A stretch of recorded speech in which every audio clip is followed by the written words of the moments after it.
엄마와 함께하는 성경 공부 오늘의 말씀은 창세기 35장 27절입니다. 야곱이 기럇아르바의 마므레로 가서 그의 아버지 이삭에게 이르렀으니 기럇아르바는 곧 아브라함과 이삭이 거류하던 헤브론이더라. 아멘.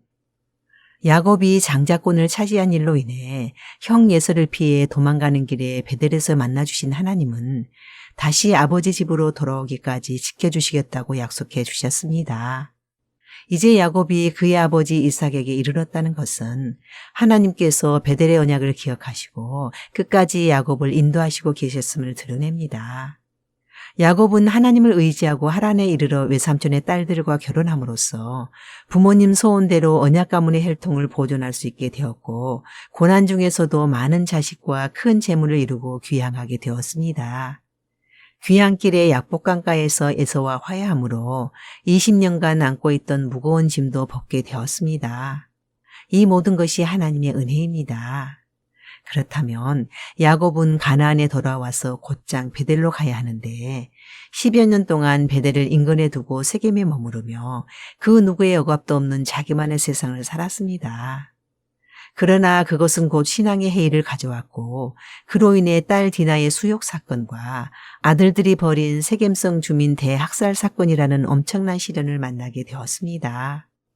이 시련을 통하여 야곱은 30여 년 만에 베델로 돌아와 베델 서원을 지킴으로 장자의 사명을 완성하며 아버지 이삭의 품에 안깁니다.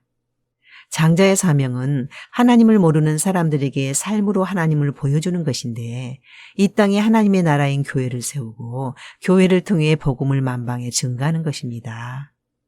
야곱이 베델에서 하나님으로부터 장자로 인정받은 후 돌 기둥을 세우고 제단을 쌓았는데 이것이 교회의 모형입니다.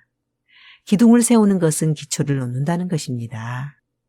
야곱은 12아들을 낳아 이스라엘 12지파를 만들어 이스라엘의 큰 민족을 만드는 데 기여한 바 크지만 그럼에도 야곱의 생애의 가장 귀한 일은 베델로 돌아와 제단을 쌓음으로 장자의 서원을 시킨 것입니다.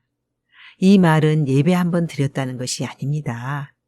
베델이 예배가 계속되는 거점이 되었다는 것입니다. 즉 교회가 되었다는 것입니다. 하나님께서 이것을 원하셨기 때문에 굳이 베델로 돌아가라고 하셨고 야곱이 아버지 집으로 돌아가기까지 하나님은 베델의 언약대로 야곱을 지키시고 계셨던 것입니다. 부활의 첫 열매인 예수님도 이 땅에 오셔서 십자가에 죽으시고 부활하신 후 성령을 보내셔서 교회를 세우셨습니다.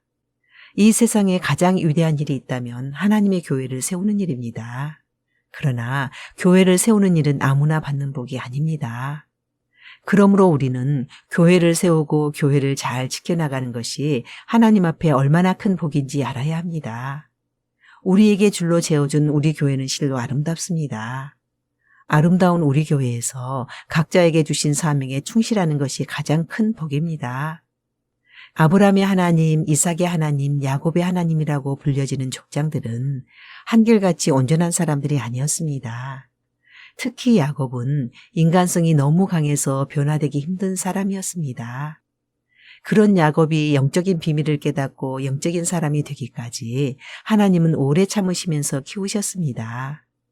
때를 따라 야곱을 보호하시고 훈련하시고 복주셔서 믿음의 3대째 조상으로 든든한 구속 역사의 기초를 놓으셨습니다. 야곱이 이렇게 되기까지는 하나님의 주권으로 야곱을 선택하시고 택한 선민의 조상이 되기에 합당하도록 하나님께서 빚어주셨기 때문입니다.